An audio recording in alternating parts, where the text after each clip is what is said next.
ഈ വീഡിയോയിൽ വളരെ ഇമ്പോർട്ടൻ്റ് ആയിട്ടുള്ള കുറച്ച് ജിയോ പൊളിറ്റിക്കൽ ഡെവലപ്മെൻറ്റ്സാണ് നമ്മൾ നോക്കുന്നത്. പ്രത്യേകിച്ച് ട്രംപ് ഒറ്റപ്പെടുകയാണ്. പലപ്പോഴായിട്ട് നമ്മൾ അമേരിക്കയുടെ ഒരു യുദ്ധം എന്ന് പറഞ്ഞു കഴിഞ്ഞാൽ ആ യുദ്ധത്തിനൊരു ശൈലി ഉണ്ടായിരുന്നു. ആ ശൈലിയെല്ലാം മാറ്റിക്കൊണ്ട് ട്രംപിൻ്റെതായിട്ടുള്ള ഒരു അഹങ്കാരത്തിൻ്റെ ധ്വനി ഭരണത്തിൽ കയറിയത് മുതലേ അത് മൊത്തത്തിൽ നമുക്ക് കാണാൻ കഴിഞ്ഞിട്ടുണ്ടായിരുന്നു. എന്തിനു ഭേദം ഇപ്പോഴും അത് കാണാൻ കഴിയുന്നുണ്ട്. ലിൻസി ഗ്രഹാമിൻ്റെ അവസാനത്തെ ആഗ്രഹമായിട്ടുള്ള റഷ്യയ്ക്ക് മേളിൽ സാങ്ഷൻ കൊണ്ടുവരുന്നതിൻ്റെ ഭാഗമായിട്ട് റഷ്യയിൽ നിന്നും ഏറ്റവും കൂടുതൽ എനർജി പർച്ചേസ് ചെയ്യുന്ന രാജ്യങ്ങൾക്കെതിരെ താരിഫ് കൊണ്ടുവരാൻ വേണ്ടിയിട്ടുള്ള ബില്ല് അമേരിക്കൻ സെനറ്റിൽ പാസ്സാക്കിയിരിക്കുകയാണ്. ഇതിനകത്ത് ഇന്ത്യക്ക് നൽകിയിരിക്കുന്ന എക്സംഷൻസ് നിലനിൽക്കുമോ ഇല്ലയോ എന്നുള്ള ചോദ്യം ഇവിടെ വീണ്ടും ഉയർന്നു വരികയാണ്. എനിവേ, അതുമായിട്ട് ബന്ധപ്പെട്ട് അമേരിക്കയുമായിട്ട് ഇന്ത്യ ചർച്ച നടത്തിക്കൊണ്ടിരിക്കുകയാണ്. അതൊരു സൈഡിൽ നിൽക്കട്ടെ. ഇന്ത്യയിൽ നടപ്പിലാക്കാനിരിക്കുന്ന FCRA ബിൽ അമെൻമെൻറ്റും ഈ താരിഫുമായിട്ട് ബന്ധപ്പെട്ട് ഇന്ത്യക്കുള്ളിൽ പല മീഡിയകളും അതിനെ മിസ്ഇൻറ്റർപ്രറ്റ് ചെയ്ത് സംസാരിക്കുന്നുണ്ട്. പക്ഷേ അത് രണ്ടും രണ്ട് വിഷയങ്ങളാണ്. അതും ഇതും തമ്മിൽ ബന്ധമില്ല. ഇതുമായിട്ട് ബന്ധപ്പെട്ട് ഒരു തരത്തിലുള്ള ഡിപ്ലോമാറ്റിക് ചർച്ചയുടെ മൂവ്മെൻറ്റ്സും ഇന്ത്യയും അമേരിക്കയും തമ്മിൽ ഇപ്പോൾ നടക്കുന്നില്ല. പ്രത്യേകിച്ച് ഇന്ത്യയുമായിട്ട് ബന്ധപ്പെട്ട വിഷയത്തിൽ ഈ 100% താരിഫ് ഈ ഒരു സാഹചര്യത്തിൽ റഷ്യയുടെ പേരും പറഞ്ഞ് അപ്ലൈ ചെയ്യാൻ പറ്റുന്നൊരു സിറ്റുവേഷൻ അല്ല. പ്രത്യേകിച്ച് അമേരിക്ക മിഡിൽ ഈസ്റ്റിൽ ഒരു കോൺഫ്ലിക്റ്റിൽ ഏർപ്പെട്ടിരിക്കുന്ന സാഹചര്യത്തിൽ ഇത്രയും വലിയ പോപ്പുലേറ്റഡ് ആയിട്ടുള്ള ഒരു രാജ്യത്തിനെതിരെ ഈ ഒരു എനർജിയുടെ പേരിൽ ഒരു താരിഫ് 100% താരിഫ് കൊണ്ടുവരിക എന്നുള്ളത് അത്ര എളുപ്പത്തിൽ മുന്നോട്ട് കൊണ്ടുപോകാൻ പറ്റുന്ന ഒരു പോളിസിയല്ല. എനിവേ, ഇതുമായിട്ട് ബന്ധപ്പെട്ട് അമേരിക്കയും ഇന്ത്യയും തമ്മിൽ ഡിസ്കഷൻസ് നടക്കുന്നുണ്ട്. തീർച്ചയായിട്ടും ഒരു പോസിറ്റീവ് റിസൾട്ട് തന്നെയായിരിക്കും രണ്ട് രാജ്യങ്ങളും തമ്മിൽ പ്രതീക്ഷിക്കുന്നത്. ഇനി ട്രംപിൻ്റെ ഒറ്റപ്പെടൽ, അതിന് പ്രധാനപ്പെട്ട കാരണം ട്രംപ് തന്നെയാണ്. എന്തുകൊണ്ടാണെന്ന് പറഞ്ഞാൽ അമേരിക്ക 2001 അഫ്ഗാനിസ്ഥാൻ്റെ മേളിൽ ആക്രമണം നടത്തി. ബോൾഡായിട്ടുള്ള മൂവാണ്. നോർമലി ഇത്തരത്തിലുള്ള ആക്രമണങ്ങൾ നടത്തുമ്പോൾ അമേരിക്കൻ പ്രസിഡന്റുമാർ ഒരു പ്രസ്താവന പുറപ്പെടുവിക്കും, ഒരു വാണിംഗ് കൊടുക്കും, കൃത്യമായിട്ട് 1, 2, 3 മുന്നറിയിപ്പുകൾ നൽകിക്കൊണ്ട് ആ രാജ്യത്തിന് മേളിൽ ആക്രമണം നടത്തുന്ന ഒരു ശൈലിയാണ് നമ്മൾ ഇതുവരെ കണ്ടിരിക്കുന്നത്. അതുപോലെ തന്നെ അഫ്ഗാനിസ്ഥാനിലേക്ക് അമേരിക്ക ആക്രമണം നടത്തിയത് അൽ ഖൈദയുടെ തീവ്രവാദികൾ അവിടെയാണ് തമ്പടിച്ചിരിക്കുന്നത്. അമേരിക്കയിലെ ട്വിൻ ടവർ തീവ്രവാദ ആക്രമണത്തിൽ തകർക്കപ്പെട്ടതിനെ തുടർന്ന് അമേരിക്കയുടെ പേഴ്സണൽ ഗ്രഡ്ജോട് കൂടിയുള്ള ഒരു ആക്രമണമായിരുന്നു അഫ്ഗാനിസ്ഥാൻ്റെ മേളിൽ അമേരിക്ക നടത്തിയത്. തീർച്ചയായിട്ടും അന്ന് പല രാജ്യങ്ങളും അമേരിക്കയെ പിന്തുണച്ചിരുന്നു. എല്ലാ കാലത്തും അമേരിക്ക യുദ്ധത്തിനിറങ്ങുമ്പോൾ അമേരിക്ക ഒരു റീസൺ മറ്റുള്ള രാജ്യങ്ങൾക്കും കൂടി അംഗീകരിക്കത്തക്ക രീതിയിൽ ഒരു റീസൺ പ്രൊജക്റ്റ് ചെയ്യും. എന്നിട്ട് ആ റീസണിൽ എല്ലാ രാജ്യങ്ങളും ഒരുമിച്ച് നിൽക്കും. പ്രത്യേകിച്ച് യൂറോപ്പ് അതിനോടൊപ്പം നിൽക്കും, നാറ്റോ രാജ്യങ്ങൾ അതിനെ സപ്പോർട്ട് ചെയ്യും. അതേപോലെ തന്നെ G5 രാജ്യങ്ങളും അമേരിക്കയെ സപ്പോർട്ട് ചെയ്യും. അത്തരത്തിലായിരിക്കും അമേരിക്ക യുദ്ധത്തിന് പോകുന്നത്. ഫുൾ ഫ്ലഡ്ജ്ഡ് വാറായിരിക്കും അമേരിക്ക നടത്തുന്നത്. അതുപോലെ തന്നെ 2003 ഇറാഖിൻ്റെ ഉള്ളിൽ ഇറങ്ങിയപ്പോഴും ഇതേപോലെ ഒരു ഗ്ലോബൽ സപ്പോർട്ടോട് കൂടി തന്നെയാണ് അമേരിക്ക ആ യുദ്ധത്തിൽ ഏർപ്പെട്ടത്. ഇപ്പം ഇവിടെ നിങ്ങൾ നോക്കൂ, ഡൊണാൾഡ് ട്രംപിന് ഉണ്ടായ പരാജയം ഏതു മുതലാണെന്ന് നോക്കിക്കഴിഞ്ഞാൽ ഡൊണാൾഡ് ട്രംപ് കാനഡയെ വല്ലാത്ത രീതിയിൽ ഉപദ്രവിക്കുന്നതായിട്ട് നമുക്ക് കുറേ കാലം കൊണ്ട് തന്നെ നമുക്ക് വായിക്കാൻ കഴിയുന്നുണ്ട് പത്രമാധ്യമങ്ങളിൽ. ഇത് പത്രമാധ്യമങ്ങളിൽ മാത്രമല്ല, കാനഡയ്ക്കെതിരെ ഡയറക്റ്റ് ആയിട്ടുള്ള സ്റ്റേറ്റ്മെൻറ്റുകൾ പലതും ട്രംപ് പറഞ്ഞിട്ടുണ്ടായിരുന്നു. അപ്പം കാനഡയ്ക്ക് മേളിൽ താരിഫ് അപ്ലൈ ചെയ്യുന്നു. അതിനെ തുടർന്ന് അന്നത്തെ Canadian prime minister Justin Trudeau ചാടിപ്പിടിച്ച് വന്ന് ട്രംപിനെ മീറ്റ് ചെയ്യണമെന്ന് ആഗ്രഹിക്കുന്നു. ട്രംപിനെ മീറ്റ് ചെയ്യുന്നു. അപ്പോഴത്തേക്കും പുള്ളിക്കാരൻ പറയുന്നു, നിങ്ങളുടെ താരിഫ് പോളിസി കാനഡയെ വല്ലാത്ത രീതിയിൽ ബാധിക്കും, അത് കാനഡ അമേരിക്ക ബന്ധത്തിൽ വിള്ളലുണ്ടാക്കുമെന്നൊക്കെ പറഞ്ഞപ്പോൾ ട്രംപ് വളരെ സ്റ്റബണായിട്ടുള്ള ഡിസിഷൻ എടുത്തുകൊണ്ടുള്ള പ്രഖ്യാപനമാണ് ജസ്റ്റിൻ ട്രൂഡോയ്ക്ക് മറുപടിയായിട്ട് കൊടുത്തത്. അന്ന് ജസ്റ്റിൻ ട്രൂഡോ പ്രത്യേകിച്ച് ഇന്ത്യക്കെതിരെയുള്ള നിലപാടായിരുന്നു എടുത്തിരുന്നത്. അപ്പോൾ അതുകൊണ്ട് തന്നെ പരമാവധി നമ്മൾക്ക് ആർക്കും തന്നെ ജസ്റ്റിൻ ട്രൂഡോ അത്ര അക്സെപ്റ്റബിൾ ആയിട്ടുള്ള ഒരു കനേഡിയൻ പ്രൈം മിനിസ്റ്റർ ആയിട്ട് തോന്നിയില്ല. പക്ഷേ കാനഡയ്ക്ക് പുള്ളിക്കാരൻ എന്തായിരുന്നു എന്നുള്ളത് കൃത്യമായിട്ട് ആ ഒരു മീറ്റിങ്ങിൽ നമുക്ക് മനസ്സിലാക്കാൻ പറ്റും. കാനഡയ്ക്ക് വേണ്ടിയിട്ടാണ് പുള്ളിക്കാരൻ അന്ന് ട്രംപിനെ വന്ന് കണ്ടത്. ട്രംപ് അതിന് കൊടുത്ത മറുപടി, സോ കാനഡയ്ക്ക് ഇത്രയും പ്രശ്നങ്ങൾ ഉണ്ടാകുന്നുവെങ്കിൽ കാനഡയെ 51ാമത്തെ ഫെഡറൽ സ്റ്റേറ്റ് ആയിട്ട് യുണൈറ്റഡ് സ്റ്റേറ്റ്സിനോടൊപ്പം ചേർക്കാനാണ് ട്രംപ് പറഞ്ഞു വെച്ചത്. ഇപ്പം നിങ്ങൾ നോക്കൂ, പലപ്പോഴായിട്ട് അമേരിക്കയുടെ മാധ്യമങ്ങൾ ഒരിക്കലും അമേരിക്കൻ ഗവൺമെൻറ്റിനെതിരെ വളരെയധികം തീവ്രമായ നിലയിൽ സ്റ്റേറ്റ്മെൻറ്റുകൾ പുറപ്പെടുവിക്കാറില്ല. പക്ഷേ ഈ ഒരു സാഹചര്യത്തിൽ ട്രംപ് ഭരിച്ചുകൊണ്ടിരിക്കുന്ന ഈ ഒരു ടൈമിൽ അമേരിക്കൻ മാധ്യമങ്ങൾ തന്നെ ട്രംപ് തോൽക്കണം എന്ന് വിചാരിക്കുന്ന തരത്തിലുള്ള സ്റ്റേറ്റ്മെൻറ്റുകളാണ് പുറപ്പെടുവിക്കുന്നത്. പ്രത്യേകിച്ച് Wall Street journal, New York times, അതുപോലെ വാഷിങ്ടൺ പോസ്റ്റ്, ഇത്തരത്തിലുള്ള മാധ്യമങ്ങൾ, CNN, അതേപോലെ തന്നെ BBC, ഇതൊക്കെ തന്നെ കുറച്ച് ലെഫ്റ്റ് ഓറിയൻറ്റഡ് ആയിട്ട് പ്രസിദ്ധീകരണങ്ങൾ പബ്ലിഷ് ചെയ്യുന്ന മാധ്യമങ്ങളാണ്. പക്ഷെ മറ്റുള്ള പല മാധ്യമങ്ങളും, മെജോറിറ്റി മാധ്യമങ്ങൾ ട്രംപ് തോൽക്കണമെന്നാണ് വിചാരിക്കുന്നത്. അതിന് പ്രധാനപ്പെട്ട കാരണം ആ മാധ്യമങ്ങൾ മാത്രമല്ല, മറ്റു പല യൂറോപ്യൻ രാജ്യങ്ങളും നാറ്റോ രാജ്യങ്ങളും ഇത് ആഗ്രഹിക്കുന്നുള്ളതാണ്. ട്രംപ് ഇറാനിൽ വിജയിച്ചു കഴിഞ്ഞാൽ കാനഡയ്ക്കെതിരെ കൊമ്പുകോർക്കും, ഗ്രീൻലാൻഡിനെതിരെ യുദ്ധത്തിന് പോവും, ഡെൻമാർക്കുമായിട്ട് പ്രശ്നമുണ്ടാക്കും, ക്യൂബയ്ക്ക് മേലുള്ള ആക്രമണം നടത്തും. ഇത്തരത്തിൽ പല വിഷയങ്ങൾ ട്രംപ് ചെയ്തു കൂട്ടും. അതുകൊണ്ട് പല രാജ്യങ്ങളും ട്രംപിൻ്റെ ഈ മിഡിൽ ഈസ്റ്റ് കോൺഫ്ലിക്റ്റ്, ഇറാനുമായിട്ട് ട്രംപ് പരാജയപ്പെടണമെന്ന് ആഗ്രഹിക്കുന്ന തരത്തിൽ വീണ്ടും വീണ്ടും ട്രംപ് അഡ്മിനിസ്ട്രേഷന് എതിരെയുള്ള റിപ്പോർട്ടുകളാണ് പുറപ്പെടുവിക്കുന്നത്. അതായത് ഒരു സൈക്കോളജിക്കൽ വാർഫെയർ ടാക്ടിക്സ്, അതാണ് അമേരിക്കൻ മാധ്യമങ്ങൾ തന്നെ പ്രയോഗിക്കുന്ന ഒരു തന്ത്രം. എന്തുകൊണ്ടാണ് ഇത്തവണ ഈ രീതിയിൽ അമേരിക്കയുടെ ഉള്ളിൽ നിന്ന് തന്നെ ട്രംപിനെതിരെ പ്രസ്താവനകൾ പുറപ്പെടുവിക്കപ്പെടുന്നതെന്ന് ചോദിച്ചു കഴിഞ്ഞാൽ നിങ്ങളൊന്ന് ആലോചിച്ച് നോക്കൂ. അമേരിക്ക എന്ത് പ്രശ്നത്തിന് വേണ്ടിയിട്ടാണ് ഇറാന് മേളിൽ ആക്രമണം നടത്തിയത്? ഇസ്രായേലിൻ്റെ വിഷയത്തിന് വേണ്ടിയിട്ടാണ് അവിടെ ആക്രമണം നടത്തിയത്. അതേപോലെ തന്നെ ഇറാൻ യുറേനിയം എൻറിച്ച്മെൻറ്റ് നടത്തി ആണവായുധം നിർമ്മിച്ചു കഴിഞ്ഞാൽ അത് ഇസ്രായേലിന് ഡേഞ്ചർ ആണ് എന്നുള്ളതാണ് മെയിനായിട്ടുള്ള കോസ്. ആ കോസ് നിലനിൽക്കുന്ന പശ്ചാത്തലത്തിൽ ഇപ്പോൾ ഇറാൻ അമേരിക്ക യുദ്ധത്തിൽ ഇസ്രായേൽ കംപ്ലീറ്റ്ലി ഡിസ്കണക്റ്റഡ്. എത്ര കാലമായി നോക്കൂ. അപ്പോൾ ഈ അനാലിസിസ് നമ്മൾ അങ്ങനെയാണ് വിലയിരുത്തേണ്ടത്. ഇസ്രായേൽ ഇപ്പം ഇറാനുമായിട്ട് ബന്ധപ്പെട്ട യുദ്ധത്തിൽ ഇൻവോൾവ്ഡ് അല്ല, മാറ്റി നിർത്തപ്പെട്ടിരിക്കുന്നു, ഇല്ലാന്നുണ്ടെങ്കിൽ totally out of the picture. ഇനി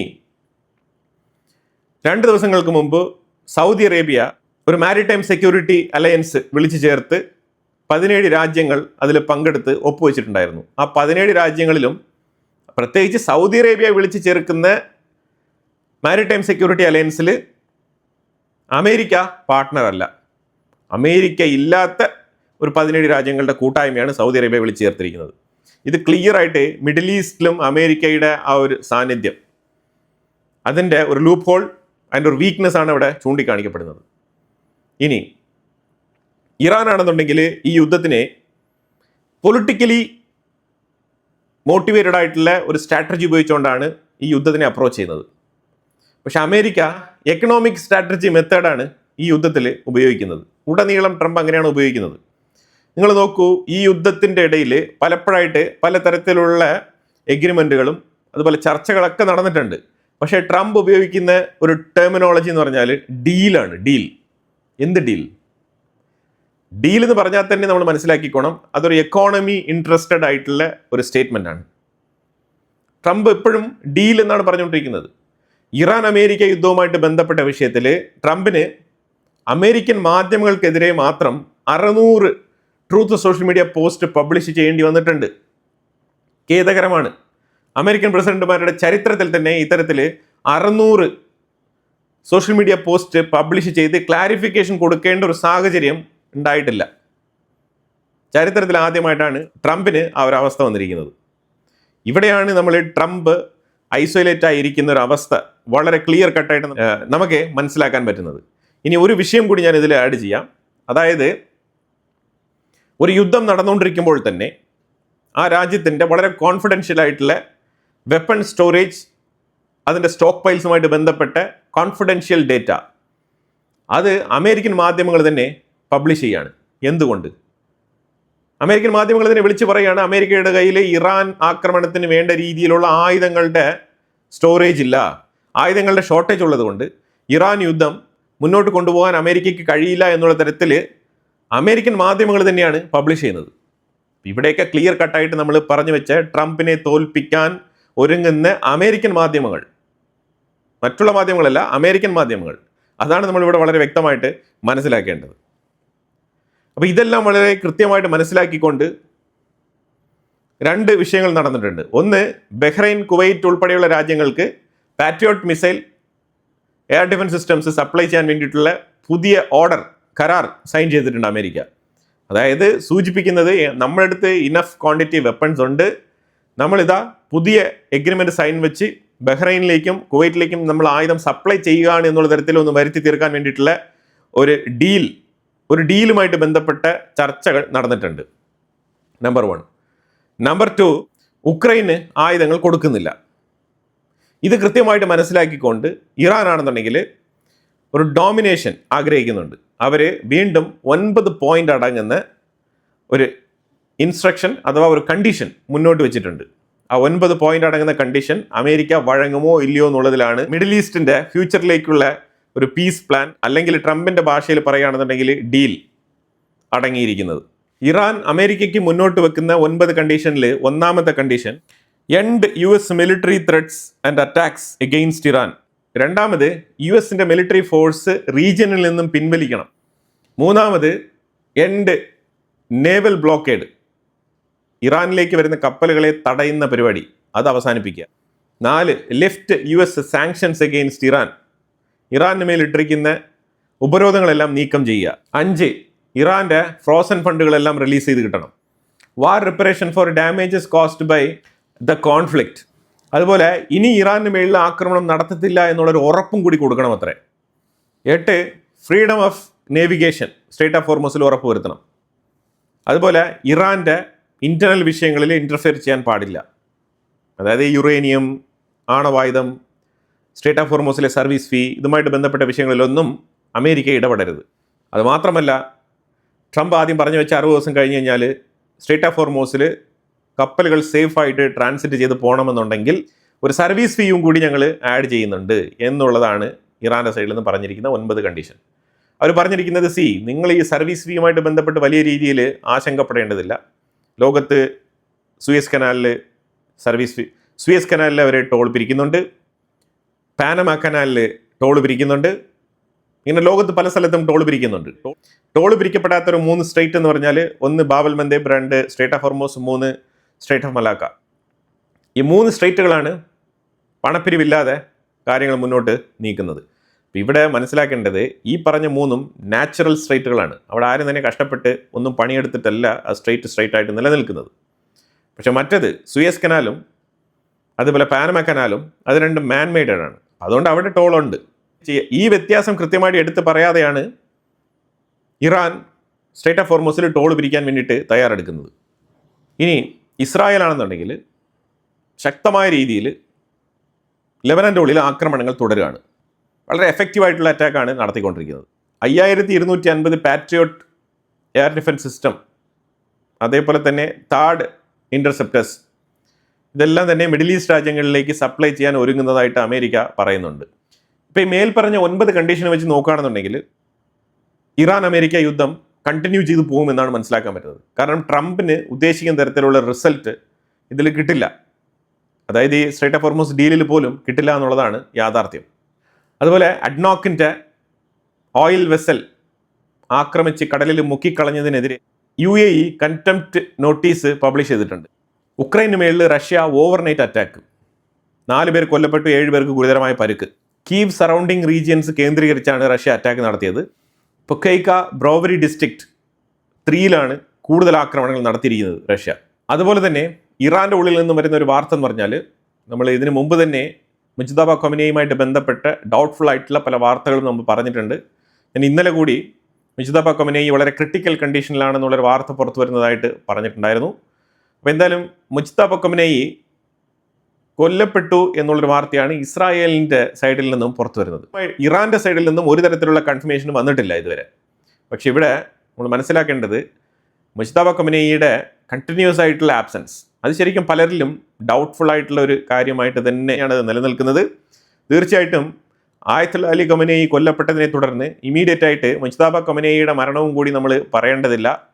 പുള്ളിയുടെ പേരും വെച്ച് കുറേ കാലം ഈ IRGC റെജീമിനെ സ്റ്റേബിളായിട്ട് ഇറാൻ്റെ ഉള്ളിൽ നിലനിർത്താൻ വേണ്ടിയിട്ട് IRGC ഹാർഡ് കോർ ബിലീവേഴ്സ് ആയിട്ടുള്ള കുറച്ച് ക്ലെറിക് വിഭാഗത്തിൽപ്പെട്ട ആൾക്കാർ, അതുപോലെ ഈ ഖൊമേനി കുടുംബവുമായിട്ട് ബന്ധപ്പെട്ട ആൾക്കാർ ഈ മുജ്തബ ഖൊമേനിയുടെ പേരും വെച്ച് കാര്യങ്ങൾ കുറച്ച് നാളത്തേക്ക് കൂടി മുന്നോട്ട് നീക്കാം എന്നെടുത്ത തീരുമാനത്തിൻ്റെ അടിസ്ഥാനത്തിലാണ് മുജ്തബ ഖൊമേനിയുമായിട്ട് ബന്ധപ്പെട്ട രഹസ്യങ്ങൾ പുറത്തു വരാതിരിക്കുന്നത്. This man wants to build a nuclear bomb, set it off in the Atlantic Ocean, and send a tsunami to the American coast. He's not a Bond villain. He's not a guy yelling on a street corner. He's the supreme leader-in-law. And this week, he stood in a mosque and announced a plan for regime change in Iran, not toward the democracy, toward a state even more Islamic than the Islamic Republic.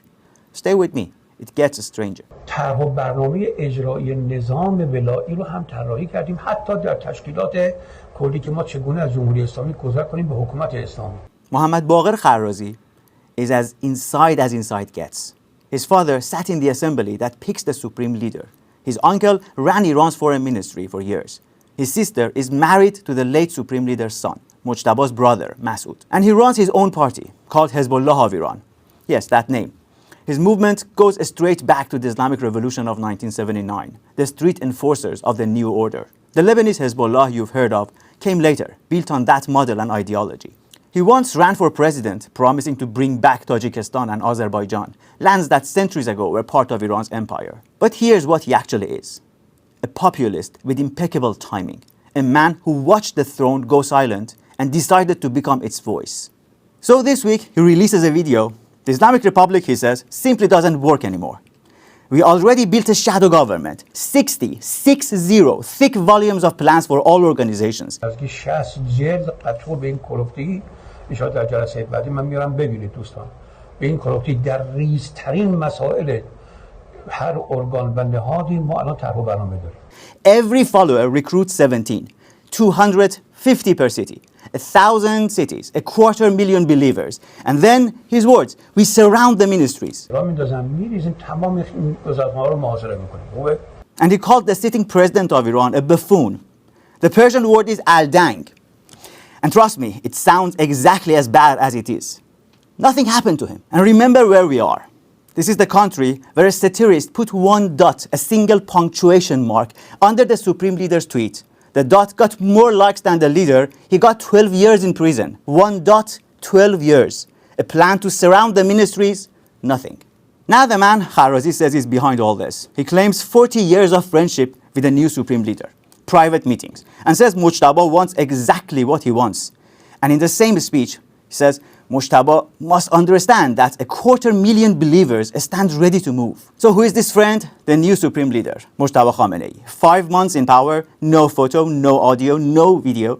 His entire reign so far is just a stack of PDF files. Trump says he's probably dead, and the president of Iran cannot say for certain that he has ever met him.